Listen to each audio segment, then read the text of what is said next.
بسم اللہ الرحمن الرحیم الرحمن علم القرآن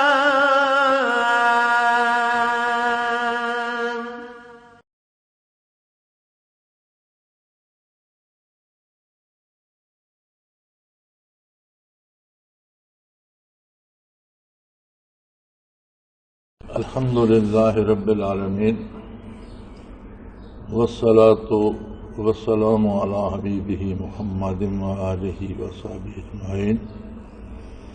اعوذ باللہ من الشیطان الرجیم، بسم اللہ الرحمن الرحیم۔ من یطع الرسول فقد اطاع اللہ ومن تولی فما ارسلناک علیہم حفیظا وَيَقُولُونَ طَاعَةٌ فَإِذَا بَرَزُوا مِنْ عِنْدِكَ بَيَّتَ طَائِفَةٌ مِّنْهُمْ غَيْرَ الَّذِي تَقُولُ وَاللَّهُ يَكْتُبُ مَا يُبَيِّتُونَ فَأَعْرِضْ عَنْهُمْ وَتَوَكَّلْ عَلَى اللَّهِ وَكَفَى بِاللَّهِ وَكِيلًا۔ اللهم سبحانك لا علم لنا إلا ما علمتنا إنك أنت العليم الحكيم۔ مولاي صل وسلم دائما أبدا علی حبیبک خیر الخلق کلہم۔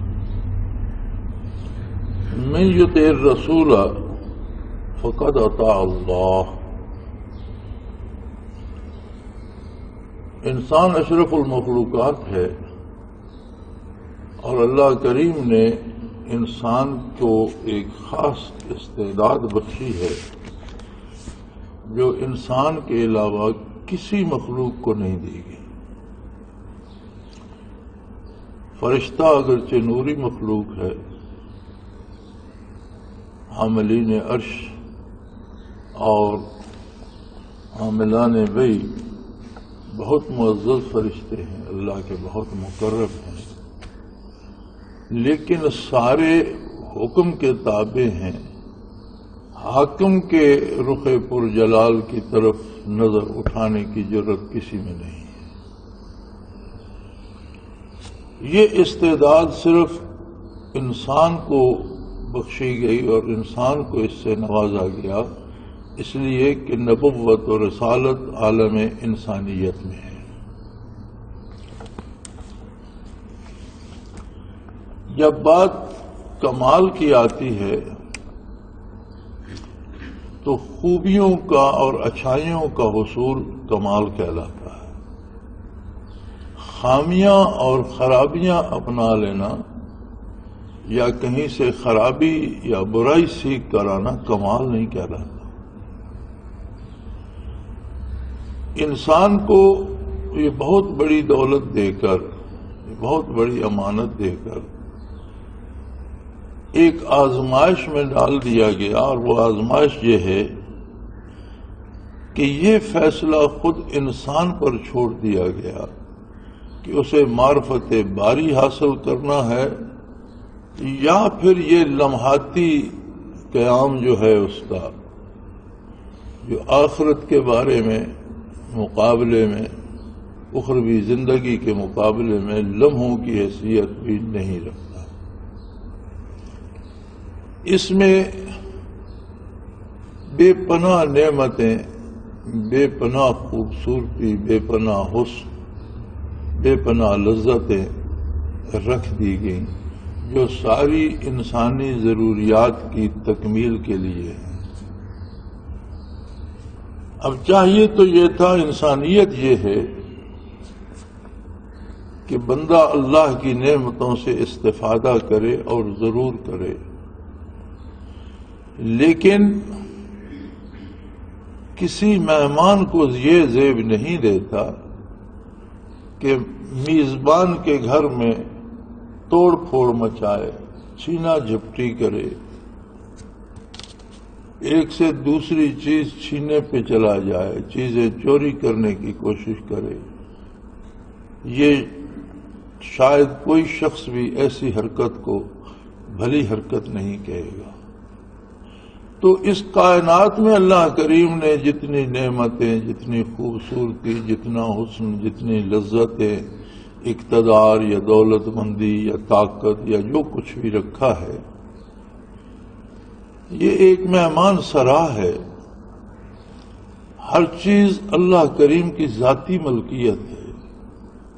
ہم چند روز کے لیے یہاں مقیم ہیں، مہمان ہیں اللہ کے اس مہمان خانے میں. ہمارے کھانے پینے پہننے ہماری ضروریات کا اہتمام وہ فرما رہا ہے جو ہمارا رب ہے اور جو کائنات سارے جہانوں کا رب ہے، رب العالمین ہے. ہماری ذمہ داری یہ ہے کہ ہم ضرور یہاں کھائیں بھی پئیں بھی اچھا پہنیں بھی، لیکن مالک کو ناراض کر کے نہیں، چھینا جھپٹی کر کے نہیں، کرینے اور سلیقے سے. یہ کرینہ اور سلیقہ ہمیں کیسے آئے گا؟ ہمیں کیا خبر اللہ کون ہے؟ ہمیں کیا خبر اس کی صفات کیسی ہیں، وہ کیسا ہے؟ ہمیں تو یہ بھی نہیں پتا کہ اس کائنات کا واقعی مالک وہی ہے، اسی نے اس کو پیدا کیا ہے. یہ ساری بات انسانیت کو بتاتا ہے اللہ کا رسول صلی اللہ علیہ وآلہ وسلم. ہم اللہ کو مانتے ہیں اس لیے کہ ہمیں رسول اللہ صلی اللہ علیہ وآلہ وسلم نے بتایا ہے. ہم اس کی صفات کو مانتے ہیں اس لیے کہ رسول اللہ صلی اللہ علیہ وآلہ وسلم نے بتایا ہے. اور یاد رکھیں، کسی نہ کسی صورت میں ہر ایک کو ایک آخری طاقت ایسی ماننا پڑتی ہے جو خالق ہے اور جس کے بنانے والا کوئی نہیں، جو قادر ہے اور کسی کی محتاج نہیں. لاکھوں بتوں کو پوجیں، دیوی دیوتاؤں کو پوجیں، یا اس کا نام زمانہ رکھیں یا دہر رکھیں یا کچھ بھی رکھیں، اس چیز کو کس نے بنایا؟ فلاں نے. اس کو کس نے بنایا؟ فلاں نے. اس کو کس نے بنایا؟ فلاں نے. یہ تسلسل چلا جاتا ہے. آخر ایک ایسی ہستی ماننا پڑتی ہے جس کو کسی نے نہیں بنایا، سب کو اس نے بنایا. لیکن اس ماننے کا فائدہ نہیں ہے، کیونکہ وہ نہ اس کی ذات کے عین مطابق ہے نہ اس کی صفات کے عین مطابق ہے. ماننا مفید وہی ہے جو اللہ کا بھیجا ہوا رسول بتاتا ہے، وہ حق ہوتا ہے اللہ کی ذات کے بارے بھی اور اس کی صفات کے بارے بھی. اس لیے کہ رسول کو مبعوث ہی اس لیے کیا جاتا ہے کہ اللہ کی مخلوق کو وہ راز بتائے جو وہ عقلی کاوشوں سے، دماغی کوششوں سے، اپنے ذاتی علوم سے نہیں جان سکتے، جس کی جاننے کی استعداد ان میں نہیں ہے.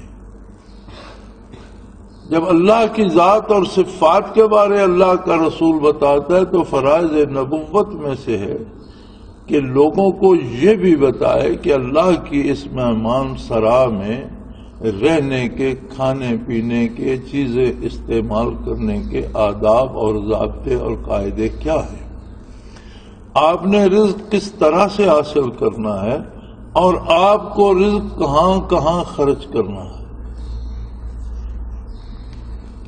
دنیا میں انسانوں نے بڑے مالیاتی نظام بنائے، قوموں نے، حکومتوں نے، ملکوں نے بنائے. ہر مالیاتی نظام اس کی بنیاد ہوتی ہے کہ آپ کس طرح کما سکتے. جیسے دنیا کے کسی مالیاتی نظام میں چوری کی اجازت نہیں ہے، ڈاکے کی اجازت نہیں ہے، چھیننے کی اجازت نہیں ہے، کمانے کے ذرائع ہیں. پھر اس کے بعد اس حکومت یا اس معاشرے یا اس قوم کا جو ادارہ انتظام کرنے والا ہے اسی کو حکومت کہتے ہیں. اس کے اخراجات کے لیے کتنی دولت میں سے آپ کتنا ٹیکس ادا کریں گے کہ ملکی معاملات چلتے رہیں. اس کے بعد جو دولت بچ جاتی ہے وہ آپ کی اپنی ہے، اس پہ حکومت یا کوئی دنیا کا مالیاتی نظام کوئی تدبیر نہیں بتاتا. یہ صرف اور صرف اللہ کا دیا ہوا اور اسلام کا مالیاتی نظام ہے جو کمانے کے بھی سلیقے بتاتا ہے اور پھر خرچ کرنے کے طریقے بھی بتاتا ہے. آپ مال کو کس طرح رکھ سکتے ہیں، کتنا خرچ کرتے ہیں، کہاں خرچ کرتے ہیں، اور یہ بات یقین دلاتا ہے اس کا کہ یہ مال تمہارے پاس امانت ہے، مالک حقیقی اس کا اللہ ہے. لہذا کسی بھی انسان کے پاس اس کے سوا کوئی چارہ کار ہی نہیں کہ وہ اللہ کے رسول کی اطاعت کرے.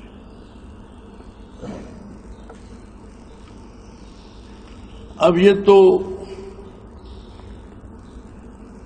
اپنے اپنے نصیب کی بات ہے کہ عہد رسالت پناہی میں کفار و مشرکین نے اعتراضات کیے. وہ بودے تھے یا بے اصل تھے، لیکن انہیں اعتراض تھا. اور اس کے بعد یہ سلسلہ چلتا رہا، نور نبوت روشنیاں بکھیرتا رہا، کفر و شرک کی ظلمتیں اور گھٹائیں بھی امڑ امڑ کر آتی رہیں، اور یہ نیکی اور بدی کا تسلسل چلتا رہا. لیکن آج جس عہد میں ہم ہیں، آج بات بہت بدل چکی ہے. جو اعتراضات کبھی کفار و مشرکین کے لبوں پہ آتے تھے، آج ہمارے وہ دانشور، وہ ارباب اختیار، وہ حکمران جو خود کو مسلمان بھی کہلاتے ہیں لیکن باتیں وہ دہراتے ہیں جو مشرکین و کفار کی. آج ایک عجیب عہد ہے جس میں ہم جس سے گزر رہے ہیں. یہ بڑا عجیب عہد ہے کہ کلمہ پڑھنے کے بعد، اسلام کا اقرار کرنے کے بعد بات ختم ہو گئی، بندے کے پاس اختیار ہی نہیں رہتا. کلمہ اسلام پڑھنے کے بعد، لا الہ الا اللہ کہنے کے بعد، اللہ کے علاوہ کسی کو سجدہ کرنے کی کوئی دلیل باقی نہیں رہتی، اور محمد الرسول اللہ صلی اللہ علیہ وآلہ وسلم کہنے کے بعد نافرمانی یا اعتراض کی گنجائش نہیں رہتی.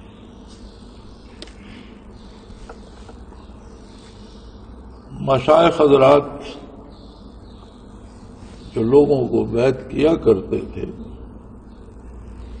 تو یہ بات صاف کر دیا کرتے تھے. میں ایک دفعہ حضرت رحمت اللہ علیہ کی خدمت میں موجود تھا. ایک ساتھی راولپنڈی سے تشریف لائے، بہت مشہور عالم تھے، اور ان کی فقہی جوابات اس وقت کالم میں، اخباروں میں چھپتے تھے. لوگ سوال لکھتے تھے، وہ جواب لکھتے تھے، اور ویسے بھی دینی موضوعات پر ان کے کالم چھپتے تھے. حافظ ریاض احمد اشرفی ان کا نام نامی تھا. بہت مزیدار، بڑے پڑھے لکھے، بڑے فقیہ اور بہت خوبصورت شکل و صورت کے مالک، بڑی خوبصورت سیرت اور طبیعت کے مالک اور بزرگ تھے. وہ حاضر ملاقات کے لیے ہوئے، بیعت کی نیت سے نہیں. ساتھیوں سے باتیں سنتے رہتے تھے. کچھ ساتھی ان کی مسجد میں جمعہ کے لیے جاتے تھے، نماز کے لیے. انہیں بھی شوق پیدا ہوا کہ چلو آپ اتنی باتیں سناتے ہو، میں جا کر حضرت سے ملاقات تو کر رہا ہوں. اب اہل علم جب جمع ہوتے ہیں تو ضرور یقیناً علمی باتیں ہوتی ہیں. تو بہت سے علمی سوال جو ان کے ذہن میں تھے، تصوف کے بارے، سیکھنے سکھانے کے بارے، سمجھنے سمجھانے کے بارے، کیونکہ اس شعبے سے تو وہ واقف نہیں تھے، خواہ وہ کتنے متبحر عالم ہوں. تو مختلف انداز سے مختلف سوالات انہوں نے پیش کیے، جن کے جوابات حضرت رحمۃ اللہ تعالی علیہ نے انہیں بڑے پیار سے اور بڑے تسلی بخش دیے۔ تو اسی محفل میں وہ کہنے لگے، اتنی تسلی ہوئی انہیں اور ایسی بات سمجھ میں آئی کہ وہ کہنے لگے، حضرت مجھے بیعت فرما دیجیے۔ حضرت نے فرمایا کہ اشرفی صاحب، اگر کوئی سوالات باقی ہوں تو وہ بھی کر لیجیے، اس لیے کہ جب آپ بیعت کر لیں گے تو پھر آپ کے پاس صرف اطاعت کی بات رہ جائے گی، پھر سوال کا موقع نہیں رہے گا۔ بیعت کرنے کے بعد آپ کو صرف میری بات ماننا ہوگی، پھر آپ کو سوال کرنے کی اجازت نہیں ہوگی۔ یعنی بات سمجھنے کے لیے تو شیخ سے آپ 100 بار سوال کر سکتے ہیں کہ یہ بات مجھے سمجھا دیجئے، لیکن اعتراض کی گنجائش نہیں رہتی۔ تو اگر شیخ سے بیعت ہونے کے بعد اعتراض کی گنجائش نہیں رہتی تو کلمہ پڑھنے اور اسلام کا دعویٰ کرنے اور مسلمان کہلانے کے بعد رسول اللہ صلی اللہ علیہ وآلہ وسلم کے دیے ہوئے نظام پر اعتراض کی گنجائش کیا معنی رکھتی ہے؟ پھر اگر کوئی حکمران کہتا ہے کہ اسلام کی سزائیں وحشیانہ ہیں تو اس سے مراد یہ ہے کہ اس نے نبی کریم صلی اللہ علیہ وآلہ وسلم کے دیے ہوئے نظام پر طنز کی ہے اور اسے ایسا کہا ہے، اور نبی کریم صلی اللہ علیہ وآلہ وسلم نے وہ نظام اپنی طرف سے نہیں دیا، اللہ کریم کا نازل کرتا ہے۔ تو یہ کون سی مسلمانی ہے کہ بندہ مسلمان بھی کہلاتا ہے اور اسے اللہ و اللہ کے رسول پہ اعتراض بھی ہے، اللہ کے دین پہ اعتراض بھی ہے۔ اور یہ کوئی ایک بندہ نہیں، تقسیم ملک کو 60 برس تو بیت گئے، پاکستان بنا اس بات پہ تھا کہ پاکستان کا مطلب کیا ہے؟ لا الہ الا اللہ، کہ اللہ کی اطاعت ہوگی، کامل اطاعت ہوگی، اور اللہ کے علاوہ کسی کے آگے سر خم نہیں کیا جائے گا۔ 60 برسوں میں ہمارے سر، ہمارے حکمرانوں کے سر در در پہ جھک رہے ہیں، در در کی سجدہ ریزی ہو رہی ہے، اگر خالی ہے تو اللہ کی بارگاہ جس کا سجدہ کوئی نہیں کرتا۔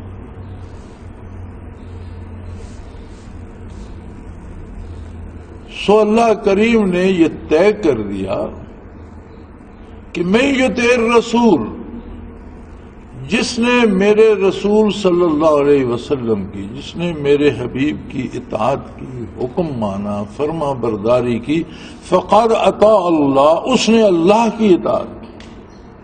اس لیے کہ رسول اللہ صلی اللہ علیہ وسلم جو فرماتے ہیں وہ اللہ کا فرمان ہے۔ من ما ینطق عن الہوی ان ہوا الا وحی یوحی، دین کے معاملے میں میرا رسول اپنی پسند سے کچھ نہیں کہتا جب تک اس پر وحی نہیں آتی، وہی ارشاد فرماتا ہے جو من جانب اللہ وحی کیا جاتا ہے۔ من یطع الرسول فقد اطاع اللہ، جس نے رسول اللہ صلی اللہ علیہ وآلہ وسلم کی اطاعت کی، یقیناً اس نے اللہ کریم کی اطاعت کی۔ ومن تولا، لیکن کوئی نہیں کرنا چاہتا، کوئی اطاعت نہیں کرتا، کوئی دین کو قدامت پسندی کہتا ہے، کوئی دین کو رجت پسندی کہتا ہے، کوئی دین کو تاریکی کا دور کہتا ہے۔ یعنی آپ موازنہ کیجئے کہ جس زمانے میں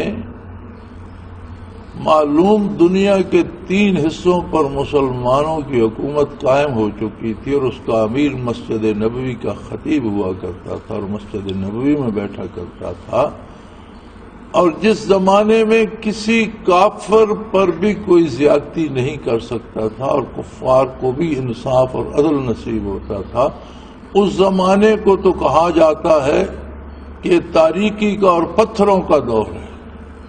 اور آج جس زمانے میں مساجد میں بھی آپ بندوق بردار کھڑے نہ کریں تو نماز نہیں پڑھ سکتے. یہ روشن خیالی کا دور. بے بھی تفاوت راہ از کجاست تا و کجا. آج کے عہد کو ہمارے حکمران روشن خیالی کہتے ہیں، جس میں کسی کی عزت محفوظ نہیں، کسی کا مال محفوظ نہیں، کسی کی جان محفوظ نہیں، جس میں عدالت میں انصاف لینے جاؤ تو بولی لگانی پڑتی ہے.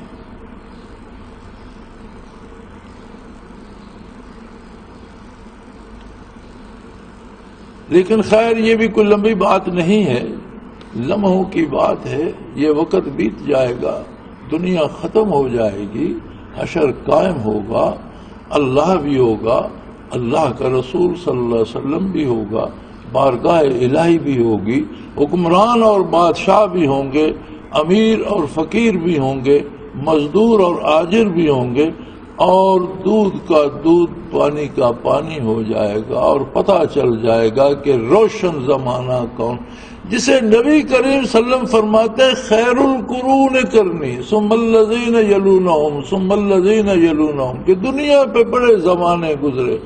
آدم علیہ نبینا علیہ الصلوۃ والسلام سے لے کر حضور آقا نامدار صلی اللہ علیہ وسلم تک کتنے زمانے گزر گئے، اور آپ کی ذات گرامی سے لے کر قیامت تک کتنے زمانے گزریں گے. فرمایا سارے زمانوں میں بہترین زمانہ میرا ہے، جس میں میں محمد الرسول اللہ جلوہ افروز. اب اگر کوئی بدبخت کہے کہ وہ زمانہ جاہلیت کا تھا تو اسے کیا کہا جائے؟ اللہ کریم نے فرمایا وَمَن تَوَلَّىٰ، جو روگردانی کرتا ہے، جو آپ کا حکم نہیں مانتا، آپ کی اطاعت نہیں کرتا، فَمَا أَرْسَلْنَاكَ عَلَيْهِمْ حَفِيظًا، تو ہم نے آپ کو ان کا محافظ بنا کر اور نگران بنا کر نہیں بھیجا. آپ کی ذمہ داری یہ نہیں ہے کہ آپ ان کی حفاظت فرمائیں، وہ ان کا اپنا فیصلہ ہے، جو نہیں کرتا نہ کر کے بھی دیکھ لے.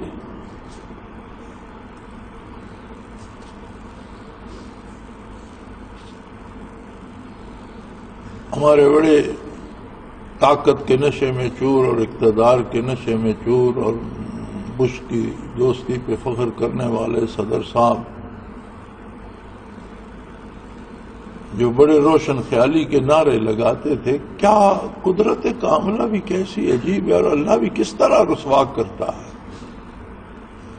جنہیں وہ زمانہ تاریک نظر آتا تھا اور آج اپنے زمانے کو روشن کہتے تھے، اب بھی ملک کے سربراہ بھی ہیں، صدر بھی ہیں،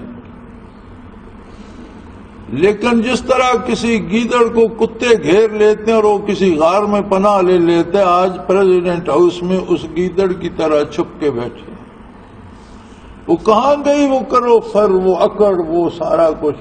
اب تو باہر نکلتے نہیں، کسی ٹی وی کسی کیمرے کے سامنے نہیں آتے، کسی اخبار نویس سے ملتے نہیں. بھئی وہ ساری اکڑ فو کہاں گئی؟ بش بھی موجود ہے، اس کی فوجیں بھی موجود ہیں، اس کی طاقت بھی موجود ہے، آپ بھی موجود ہیں، ملک کے صدر بھی ہیں. پھر شرمندگی کیا؟ پھر اندر کیوں گھسے ہوئے؟ وہ باہر نکلو، بات کرو. ساری دنیا آپ پر لعنت بھیج رہی ہے، کسی ایک کو تو جواب دو کہ میرے دامن میں ساری برائیاں گنتے ہو، یہ ایک اچھائی بھی ہے، کوئی اچھائی بھی باہر بتاؤ تو صحیح. اللہ کے انتقام بڑے سخت ہوتے، کثرت صدارت سے نکل جاتے، قید ہو جاتے، لوگ تان و تشنیع کرتے، گالیاں دیتے، اور بات تھی. وہ ایسا بے نیاز، اس نے کہا یہیں بیٹھو، صدر پاکستان کہلاؤ، لیکن ہر پاکستانی تم پر لعنت برسائے گا. کیسا بے نیاز ہے کہ تمہاری روشن خیالی کے پھل آج تمہیں نصیب ہو رہے ہیں، تو پھر خوشیاں مناؤ، باہر نکلو، میدان میں آؤ. جس دن کراچی میں قتل عام ہوا تھا، اس دن تو دونوں بازو کی مٹھیاں بھینچ کر، بازو اٹھا کر آپ نے کہا تھا کہ یہ عوامی طاقت کا مظاہرہ ہے. آج کہاں گئی آپ کی وہ عوامی طاقت؟ مدرسے میں پڑھنے والے اندھے اور یتیم بچوں پر جس دن بمبارڈمنٹ ہوئی تھی تو آپ نے کہا تھا یہ میں نے مارا ہے. یتیم بچیاں اور غریبوں کی بچیاں ہزاروں کی تعداد میں جو دین اور قرآن اور تفسیر پڑھ رہی تھیں، آپ نے کیا حشر کیا لال مسجد کا؟ فاسفورس سے جلا دی گئی زندہ. آج باہر کیوں نہیں نکلتے ہو؟ یہ ساری طاقت تو تمہارے پاس تھی. آج ہر بندہ تمہیں گالی دیتا ہے، لوگ جلوس نکال کر تمہیں توئے توئے کرتے ہیں، لوگ سڑکوں پہ آ کر تمہارے خلاف بولتے ہیں، لوگ ٹیلی ویژن پہ تمہیں طنز دیتے ہیں، لوگ اخباروں میں تمہارے خلاف لکھتے ہیں. کیوں بولتے نہیں ہو؟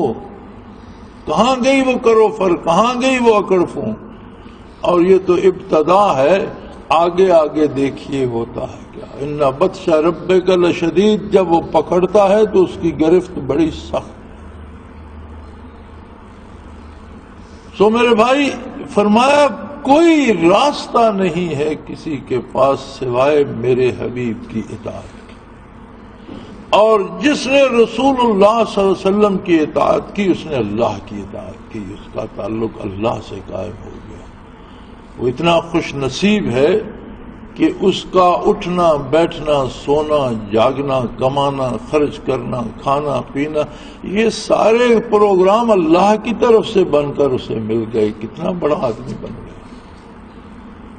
بظاہر غریب ہو، فقیر ہو، نادار ہو، لیکن سوتا تب ہے جب اللہ اجازت دیتا ہے، اور جب اٹھنے کا حکم دیتا ہے اٹھ جاتا ہے.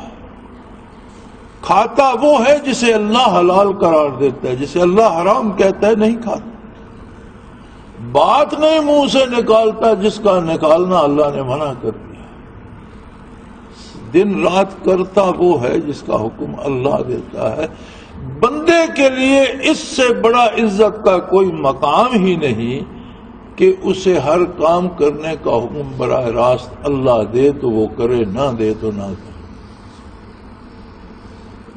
تو ہر وہ شخص جسے حبیب کبریا صلی اللہ علیہ وسلم کی اطاعت نصیب ہے اتنا بڑا آدمی ہے کہ اس کے پروگرام اللہ کریم ترتیب دیتے ہیں. اور ہر وہ بدبخت جو نافرمانی کرتا ہے اتنا حقیر ہے کہ اللہ کریم نے اپنے حبیب کو فرمایا کہ آپ ان کی جو آپ کی نافرمانی کرے آپ اس کی پرواہ کرنا ہی چھوڑ دیجئے. آپ اس کے ٹھیکیدار نہیں ہیں، ذمہ دار نہیں ہیں. اور یاد رکھ لو، جن بدبختوں کی پرواہ محمد الرسول اللہ صلی اللہ علیہ وسلم نے کرنا چھوڑ دی انہیں اللہ بھی نہیں پوچھے گا، پھر ان کا کوئی والی نہیں ہوگا سوائے جہنم کے، کوئی ان کا ٹھکانہ نہیں ہوگا.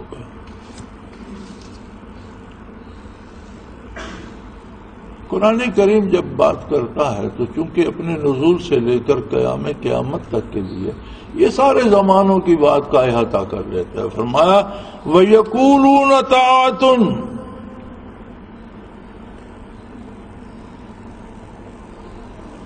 فرمایا کہتے ہیں. کچھ تو وہ ہیں جو جانثار ہیں جو اطاعت کرتے ہی ہیں. ایک طبقہ منافقین کا بھی ہے. کچھ لوگ ایسے ہیں جو کہتے ہیں جب آپ کا ارشاد سنتے ہیں کہتے ہیں جی دل و جان سے منظور، ہمارا تو کام ہی اطاعت کرنا ہے. فَإِذَا بَرَزُوا مِنْ عِنْدِكَ بَيَّتَ طَائِفَةٌ مِّنْهُمْ غَيْرَ الَّذِي تَقُولُ، لیکن جب باہر جاتے ہیں اپنی جگہ پہ جاتے ہیں تو پھر ایک ٹولہ ایسا بھی ہے کہ جو کہا تھا کام اس کے خلاف کرتا ہے. کہتے تو یہ ہے کہ یا رسول اللہ ہم آپ کے غلام، ہم آپ کے خادم، ہمارا کام اطاعت کرنا ہے، آپ کا کام ارشاد فرمانا ہے، جو آپ فرمائیں گے سر تسلیم خم ہے جو مزاج یار میں آئے، جو آپ اشارہ فرمائیں گے ہم اس پہ جان لڑا دیں گے، ہم اطاعت گزار ہیں. لیکن ایسے بد نصیب ہیں کہ جب باہر جاتے ہیں تو کرتے وہ ہیں جو ان کے اس وعدے کے خلاف ہوتا ہے. تھے منافقین مدینہ منورہ میں بھی، لیکن یوں نظر آتا ہے جیسے اللہ کریم بات ہماری کر رہے ہوں، آج کی بات کر رہے ہیں. کتنے ایسے لوگ ملیں گے آپ کو جو اذان سنتے ہیں، اور بعض ان میں ایسے بھی ہیں جو اذان سن کر جواب بھی دیتے ہیں یا کم از کم کلمہ شریف پڑھ دیتے ہیں، لیکن سجدے کے لیے نہیں جاتے۔ تو بات تو وہی نا، زبان سے تو کہا لا الہ الا اللہ محمد الرسول اللہ، نماز کے لیے نہیں گئے، تو بات تو وہی بن گئی کہ کہتے ہیں حکم مانیں گے، مانتے نہیں۔ تو اس کا کیا ہوگا، ان کا کیا کیا جائے؟ فرمایا آپ کچھ بھی نہ کریں، واللہ یکتب ما یبیتون، جو بھی ان کے کرتوت ہیں اللہ کریم ان کے لکھنے کا انتظام فرما دیتا ہے۔ اللہ کے فرشتے لکھ رہے ہیں، اللہ کے ہاں لکھے جا رہے ہیں، سارا شمار ہو رہا ہے، ایک ایک لمحہ، ایک ایک دانہ، ایک ایک ذرہ، ایک ایک سوچ اور فکر، ایک ایک خیال اور ایک ایک عمل لکھا جا رہا ہے۔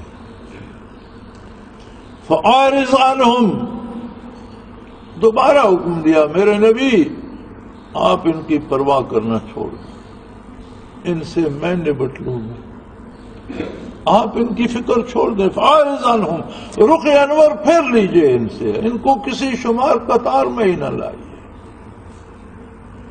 وَتَوَكَّلْ عَلَى اللَّهِ، آپ اللہ جل شانہ پہ بھروسہ کیجئے، آپ اپنا کام کرتے جائیں، جو جانثار ہیں ان پہ کرم لٹاتے جائیں، جو اطاعت گزار ہیں ان کو نوازتے جائیں، جو نافرمانی کرتا ہے اس کی طرف سے رخ انور پھیر لیجئے، اسے چھوڑ دیجئے، آپ اس کے ذمہ دار نہیں ہیں۔ پھر کیا ہوگا؟ اللہ بہترین کارساز ہے، اس کا انتظام اللہ کرے گا، آپ صرف اللہ پہ بھروسہ کیجئے۔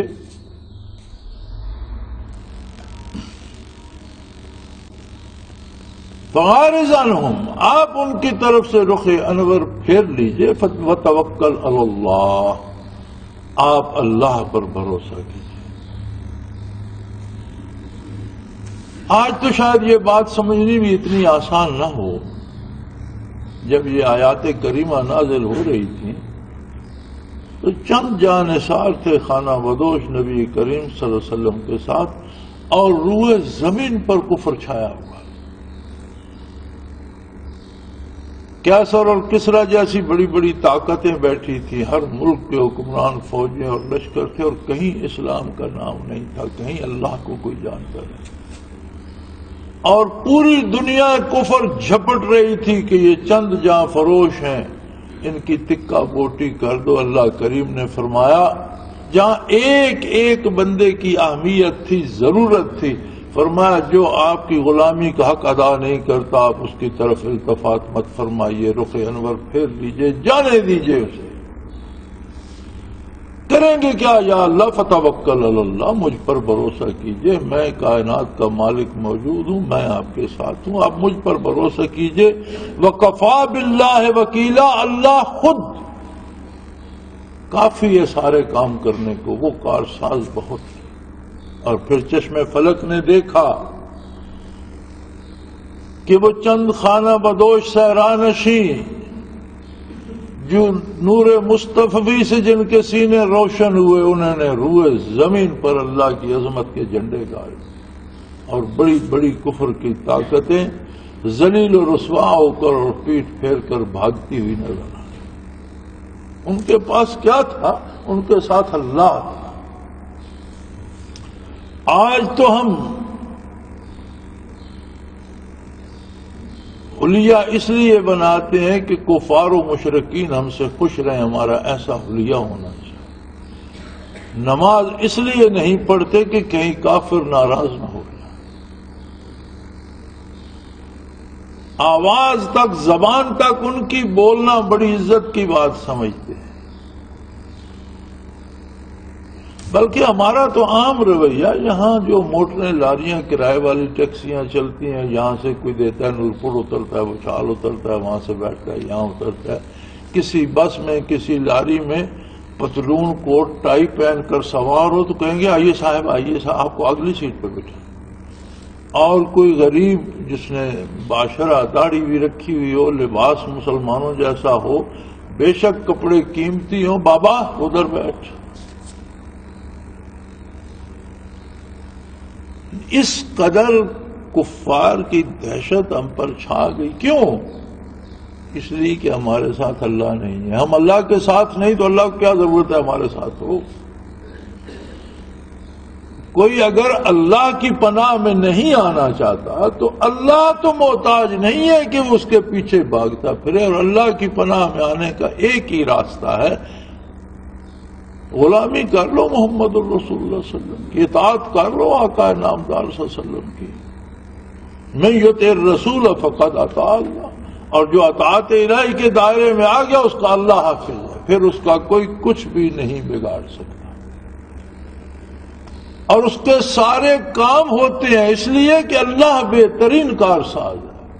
یہ ذاتی زندگی میں بھی، گھریلو خاندانی زندگی میں بھی، قبائلی زندگی میں بھی، قومی اور ملکی اور بین الاقوامی زندگی میں بھی معزز و کامیاب وہی لوگ ہیں جو آج بھی محمد الرسول اللہ صلی اللہ علیہ وسلم کی اطاعت کرتے ہیں اور غلام.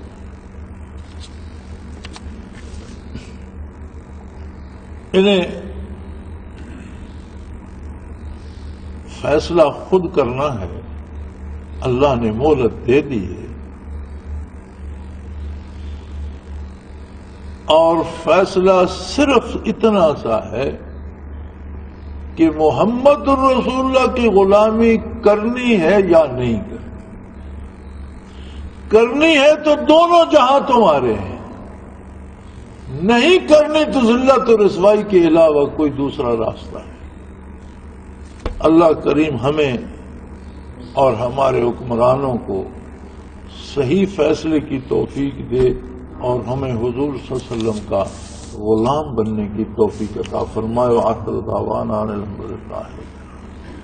اللہ اللہ اللہ اللہ اللہ اللہ اللہ اللہ.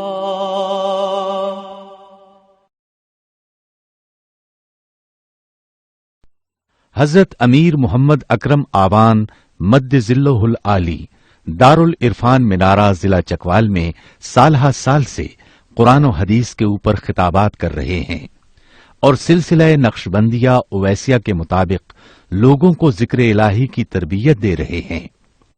وہ قرآن پاک کی تفسیر ترتیب وار بیان کر رہے ہیں. تفسیر قرآن کو وہ موجودہ ملکی اور بین الاقوامی حالات کے مطابق بیان کرتے ہیں. موٹر وے سے کلر کہار کے انٹرچینج سے نکلتے ہوئے کلر کہار کی جھیل سے ہوتے ہوئے میانی، بوچھال اور نور پور سے گزرتے ہوئے دارالعرفان منارہ پہنچ سکتے ہیں. حضرت امیر محمد اکرم آوان نے بچیوں اور بچوں کی دینی اور دنیاوی تعلیم کے لیے سقارہ اکیڈمی کے نام سے ایک درسگاہ بھی قائم کی ہے، جس کا افتتاح ملک پاکستان کے صدر جنرل محمد ضیاء الحق نے اپنے دست مبارک سے کیا تھا. وہ تمام احباب جو اسلام کی طلب رکھتے ہیں ان سے گزارش ہے کہ دارالعرفان منارہ ضلع چکوال میں امیر محمد اکرم آوان صاحب کے خطابات سے مستفید ہوں. وہ ہر جمعے کو نماز سے پہلے بیان فرماتے ہیں. ہر ماہ کی پہلی اتوار کو ماہانہ اجتماع ہوتا ہے جس میں آپ خصوصی خطاب فرماتے ہیں اور پاکستان کے چاروں صوبوں سے احباب اس اجتماع میں شرکت کرتے ہیں. اس کے علاوہ یہاں سال میں 2 مرکزی اجتماعات بھی ہوتے ہیں. ایک رمضان المبارک میں اعتکاف کا اجتماع اور دوسرا جولائی اور اگست میں 40 دن کا اجتماع ہوتا ہے جس میں روحانی تربیت کی جاتی ہے. اپنا خون سیماب دے کر اتنا ہم کر جائیں گے، نام آقا کا چمن میں پھر رقم کر جائیں گے.